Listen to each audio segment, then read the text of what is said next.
Le point suivant concerne une convention avec la Caisse nationale de solidarité pour l'autonomie.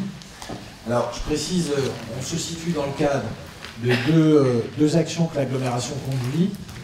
D'une part, la compétence que nous avons pour la réhabilitation des friches, et d'autre part, ce que nous faisons en matière de redynamisation des bourgs structurants et des centres-villes.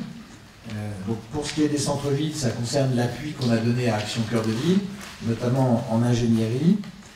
Pour la revitalisation des bourgs-centres, c'est le dossier FISAC qu'on avait déposé, vous avez vu qu'on a une réponse positive.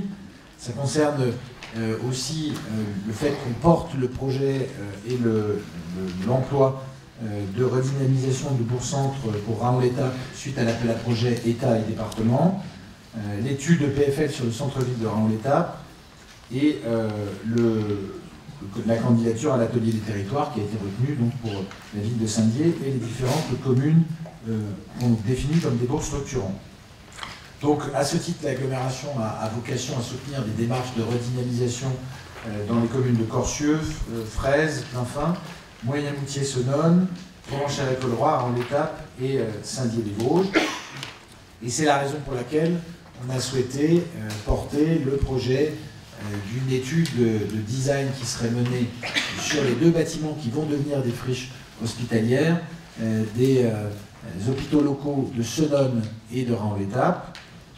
Donc on a répondu à un appel à projet de la Caisse nationale de solidarité pour l'autonomie, la CNASA, qui est présidée par Mme Marianne Monchamp, ancienne ministre, pour ceux qui voient de qui il s'agit, qui était ministre de Jacques Chirac, je crois.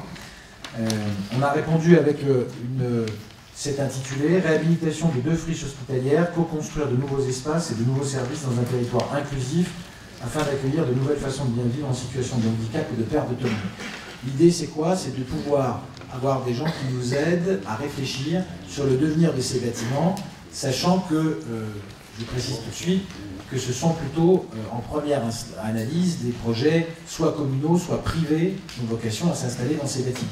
Pour autant, l'agglomération porte la réflexion, l'ingénierie, ensuite, que des projets autres puissent se déployer. Il se trouve qu'on a été retenu à cet appel à projet, sachant que la prestation du cabinet de design urbain qui fera un diagnostic de l'existant, qui constituera un groupe d'habitants experts, qui enquêtera et co-construira des solutions sur ces bâtiments, qui fera travailler les habitants sur des prototypes d'utilisation du bâtiment à venir et qui communiquera et valorisera le travail des habitants. Ce cabinet, donc, ça représente une prestation de 77 000 € qui sera financée à hauteur de 73 232 € par la CNASA, le reste à charge étant à charge de l'agglomération, soit 3 800 €. Et donc c'est très positif qu'on ait été couvert aussi largement. C'est donc 80% de l'ensemble de la prestation, plus la prise en charge des indemnités kilométriques des déplacements, ce qui explique qu'on arrive à un taux de subvention qui soit aussi élevé de 73 000 € sur 77 000 €. C'est un projet qui prendra 18 mois, donc qui va mobiliser les habitants de Senones et de Raon-l'Étape sur une longue durée et qui leur permettra de co-construire des solutions sur ces 2 friches hospitalières consécutives au regroupement de l'hôpital et à la construction du nouvel hôpital local des 5 Vallées à Moyen-Moutier. Est-ce qu'il y a des demandes de prise de parole sur ce sujet? L'objectif, c'est d'autoriser le président de l'agglomération à signer cette convention. Oui, oui, bien. Non, c'est rien. Très bien expliqué, hein, verbalement, mais dans tous les paragraphes, il faudrait quand même qu'on essaye d'éviter des vocabulaires un peu ronflants, parce que je vois la communauté d'agglomération a été désignée lauréate de cet appel à projet en proposant une approche par exemple d'usage, d'immersion, d'observation in situ et la co-construction de solutions des parties prenantes. Verbalement très bien expliqué, mais bon, là, il nous faut 3 semaines de repos, 3 équipes pour réfléchir à la question.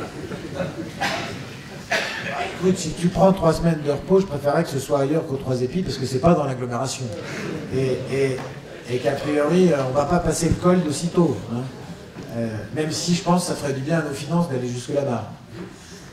Oui, tu as senti un petit peu la prise de distance dans la réponse qu'on a faite, même l'intitulé. Voilà. Je ne suis pas forcément adepte de ce genre d'intitulé un peu jargonnant. Mais quelquefois, on est obligé de rentrer dans les cases qui nous sont proposées et ça se retrouve là dans des délibérations. On fera attention à labelliser les choses. Voilà, c'était un appel à projet qui était un peu... Mais dans les délibres, on essaiera de ne pas reprendre ce type de choses un petit peu compliquées. Est-ce qu'il y a d'autres demandes de prise de parole? Il n'y en a pas. On peut donc passer au vote. Qui est contre? Qui s'abstient? C'est adopté à l'unanimité. Merci beaucoup.